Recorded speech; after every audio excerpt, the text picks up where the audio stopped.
नमस्कार बच्चों, मेरा नाम मनोहर श्याम जोशी है और आज जो हम पाठ पढ़ने वाले हैं उसका नाम है सिल्वर वेडिंग और मैं इस पाठ का लेखक हूँ।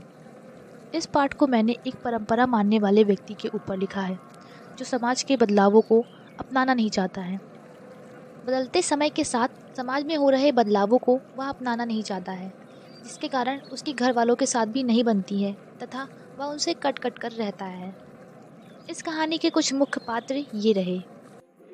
मेरा नाम यशोधर पंत है और मैं एक सेक्शन ऑफिसर वाईडी हूँ।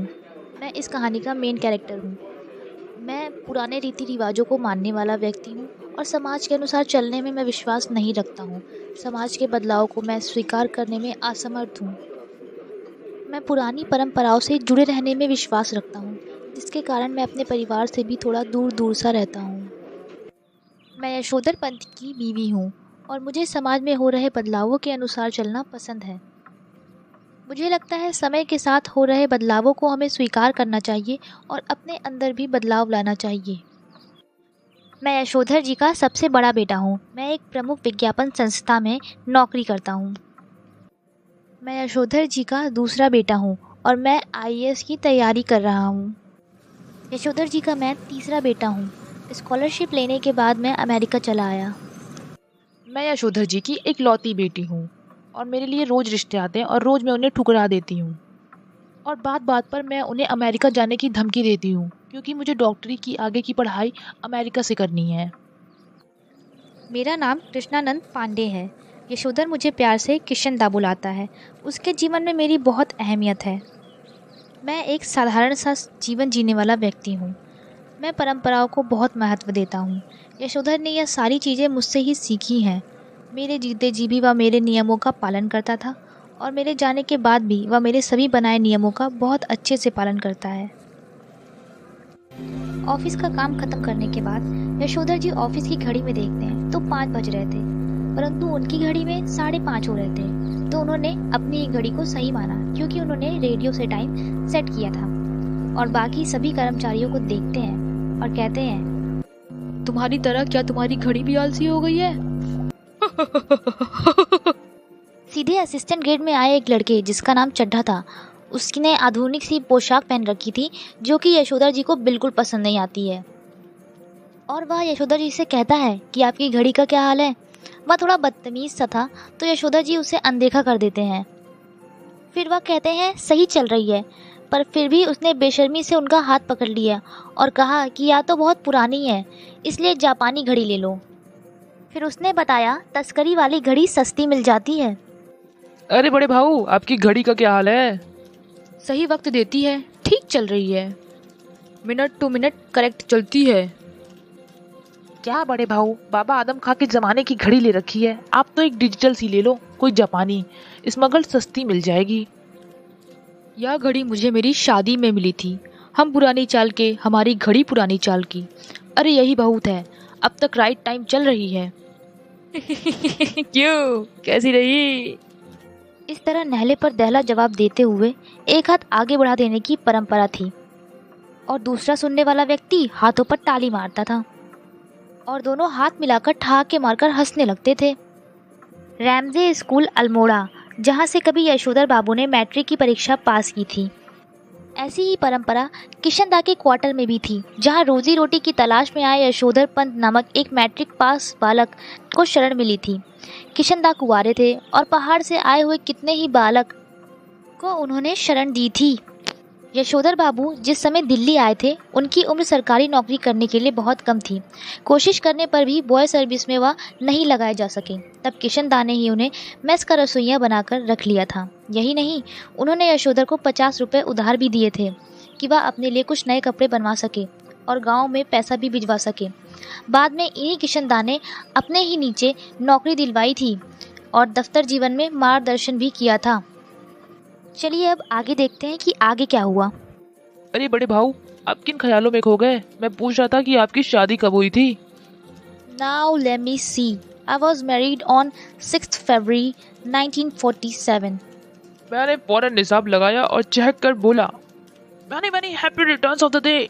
आज तो आपकी सिल्वर वेडिंग है। शादी को आपके पूरे 25 साल हो गए हैं। मैं थोड़ा खुश हुआ। परंतु फिर मैं रुक गया। मेरी यह आदत भी मुझे किशन दास से ही मिली थी। तभी अचानक से चड्ढा चपरासी को आवाज लगाता है, सुन भाई भगवान दास, बड़े भाव का बड़ा नोट ले और सारे सेक्शन के लिए चाय पानी का इंतजाम कर फटाफट। अरे ये सिल्वर वेडिंग वगैरह सब गोरे लोगों के चोचले हैं, हमारे यहाँ थोड़ी मनाते हैं ये सब। अरे मिक्सचर मत पिलाइए गुरुदेव, चाय मुट्ठी लड्डू बस इतना ही तो सौदा है, इसमें कौन सी आपकी बड़ी माया निकली जानी है, इतना नहीं कर सकते आप? फिर मैंने अपने बटुए से 10 का नोट निकाला और कहा, आप लोग चाय पी लीजिए, दैट्स आई डोंट माइंड, लेकिन हमारे यहाँ लोगों में कस्टम नहीं है, उस पर इंसिस्ट करना दैट्स मैं समहाउ इम्प्रॉपर फाइंड करता हूँ। फिर चड्ढा ने 10 रुपये का नोट चपरासी को दिया और पुनः मेरे आगे हाथ फैलाकर खड़ा हो गया और बोला, एक नोट से सेक्शन का क्या बनता है, ₹30 हो तो सबका जुगाड़ हो जाए। सबको पता है वाईडी बाबू यानी कि यशोधर बाबू अपने पर्स में 150 रुपये हमेशा रखते हैं। हालांकि 1 रुपया आने जाने का भी खर्च नहीं करते।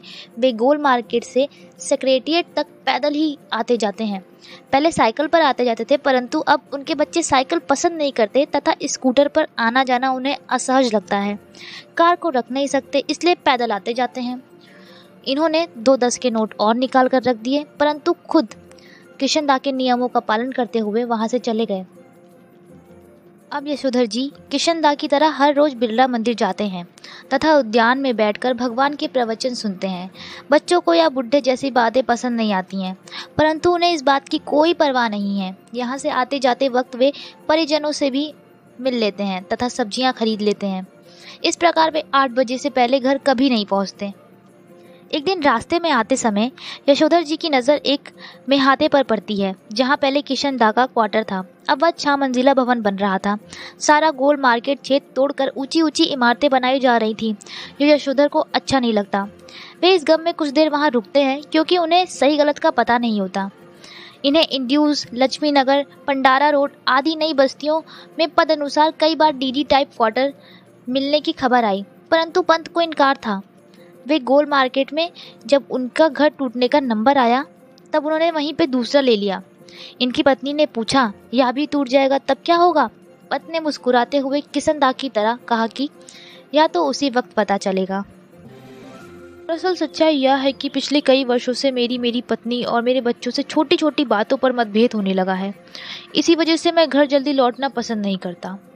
जब तक बच्चे छोटे थे तब तक आप उनकी पढ़ाई लिखाई में मदद कर सकते हैं, और समहाउ मेरे इस साधारण पुत्र को असाधारण वेतन देने वाली यह नौकरी मुझे कुछ समझ में नहीं आती। 1,500 रुपये तो मुझे मेरे रिटायरमेंट पास होने पर मिला है। शुरू में ही 1,500 रुपये देने वाली इस नौकरी में ज़रूर कुछ पेच है, इसमें कुछ ना कुछ तो गड़बड़ ज़रूर है। और मेरा दूसरा बेटा IAS की तैयारी कर रहा है, उसे समझ पाना तो मेरे लिए असंभव है, क्योंकि अभी पिछले साल ही उसका एलाइड सर्विसेज में नाम आ गया था। हाँ, माना कि थोड़ा नीचे नाम आया था, पर उसने ज्वाइनिंग करने से इनकार क्यों कर दिया? और मेरा तीसरा बेटा स्कॉलरशिप लेकर अमेरिका चला गया। और मेरी एकमात्र बेटी, जिसने तमाम लड़कों को मना किया है, वह शादी नहीं करना चाहती और डॉक्टरी की उत्तम शिक्षा के लिए वह स्वयं भी अमेरिका चले जाने की धमकी दे रही है। जहाँ एक तरफ मैं बच्चों की तरक्की से खुश हूँ, वहीं एक तरफ मैं दुखी भी हूँ कि ऐसी खुशहाली का क्या फ़ायदा जो अपनों में परायापन पैदा कर दे। अपने बच्चों द्वारा गरीब रिश्तेदारों की उपेक्षा समहाउ मुझे जचती नहीं है। एनीवे, जनरेशन में गैप तो होता ही है, यह कहकर मैं खुद को दिलासा दे देता हूँ। अब यशोधर जी की पत्नी मूल संस्कारों से तो वह भारतीय नारी थी, परंतु बच्चों के प्रति ममता ने उन्हें भी आधुनिक बना दिया था। शादी के कुछ समय बाद तक उनके साथ ताऊ जी और उनके 2 बेटे भी रहा करते थे। घर में बहुओं के बीच आपसी मनमुटाव थे, परंतु ताऊ जी के कारण कोई किसी को कुछ कहता नहीं है। इस पर वाईडी की पत्नी का कहना था कि संयुक्त परिवार वाले उस दौर में मेरे पति ने मेरा कभी पक्ष नहीं लिया, बस जेठानियों की चलने दी। मुझे आचार व्यचार के ऐसे बंधनों में बांध रखा था कि मानो मैं जवान नहीं बुढ़िया थी। जितने भी नियम इनकी बुढ़िया ताई के लिए थे, वे सब मुझ पर भी लागू करवाए गए। यह सब बातें वह अपने बच्चों से कह रही थी। उसे सुनकर उनके बच्चों को सहानुभूति मिल रही थी और फिर वह गुस्से में यशोधर जी से कहती हैं, तुम्हारी ये बाबा आदम खां के ज़माने की बातें मेरे बच्चे नहीं मानते और ना मैं इन्हें मानूंगी। इनमें इनका कोई कसूर नहीं है। मेरे रहते हुए यह ढोंग ढकोसला हो नहीं सकता, साफ बात। यह सब मेरी पत्नी नहीं, ज़माने के साथ चल रहे उसके अंदर बदलाव बोल रहे थे और फिर मुझे गुस्सा आ जाता है। और मैं कहता हूँ, चुप, बिल्कुल चुप। सानियल बुढ़िया, चटाई का लहंगा या बूढ़ी मुमुहा से लोग करे तमाशे। और फिर मैं वहाँ से चला गया, क्योंकि मुझे पता था कि तमाशा स्वयं मेरा ही बन रहा है। और किशन दा के क्वार्टर के सामने खड़े होकर मैं खुद से यह प्रश्न करता हूँ, यह बेटर नहीं रहता कि किशन दा की तरह घर गृहस्थी का बवाल ही ना पाला होता और लाइफ कम्युनिटी के लिए डेडिकेट कर दी होती।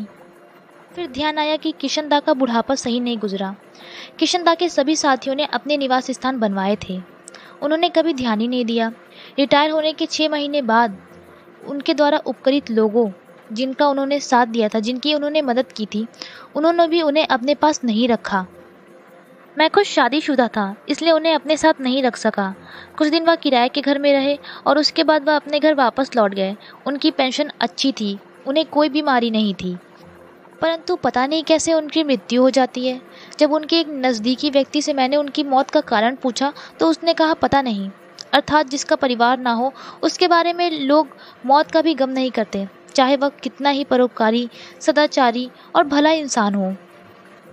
मुझे पता है कि बिना बाल बच्चों वाले की मौत भी ऐसी शांति से हो जाती है कि लोगों को उसका ख्याल भी नहीं आता। अतः बाल बच्चे ज़रूरी हैं। मुझे पता है मेरे बच्चे मेरे बुढ़ापे का सुख नहीं बनेंगे, लेकिन फिर मुझे किशन दा की बात याद आती है कि समय आने पर सभी समझदार हो जाएंगे। किशन दा स्वयं बहुत शरारती थे, कभी मुर्गियाँ मारते थे तो कभी खिड़की से जाकर सिनेमा में फिल्म देखते थे। मैं भी किशन दा की तरह सोचता हूँ कि यदि मेरे पिता मैट्रिक्स करते वक्त नहीं गुजरते तो मैं भी जिम्मेदार व्यक्ति नहीं बन पाता। इसीलिए कभी कभी मुझे मेरे बच्चों का गैर जिम्मेदार होना भी अच्छा लगता है। एक बात की बात है, यशोधर जी जब गीता महिमा में जनार्दन शब्द सुना तो उन्हें अपने जीजा जनार्दन जोशी की याद आ गई। उनके जीजा जी की तबीयत खराब है, वे सोचते हैं कि उनका समाचार लेने अहमदाबाद चले जाएं, परंतु यह बात उनके बच्चे और बीवी को पसंद नहीं है। वे जहां हर मौके पर पारिवारिक लगाव चाहते हैं, वहीं बच्चों को उत्साह दिखाने की बजाय गुस्सा आता है। एक दिन तो बड़े लड़के ने अपनी बुआ को पैसे देने तक को मना कर दिया। तब यशोधर बाबू ने निराश और दुखी होकर कहा कि वह अब भी अपने दम पर रुपया उधार ले सकते हैं। बेटा मुझे थोड़े पैसे चाहिए, तुम्हारी बुआ को भेजने हैं, उन्हें ज़रूरत है। पापा, आपको बुआ को पैसे भेजने के लिए मैं पैसे नहीं दूंगा। इतनी बदतमीज़ औलाद है मेरी। बेटा अभी भी तुम्हारे बाप में इतना दम है कि वह 100 रुपये उधार ले सके।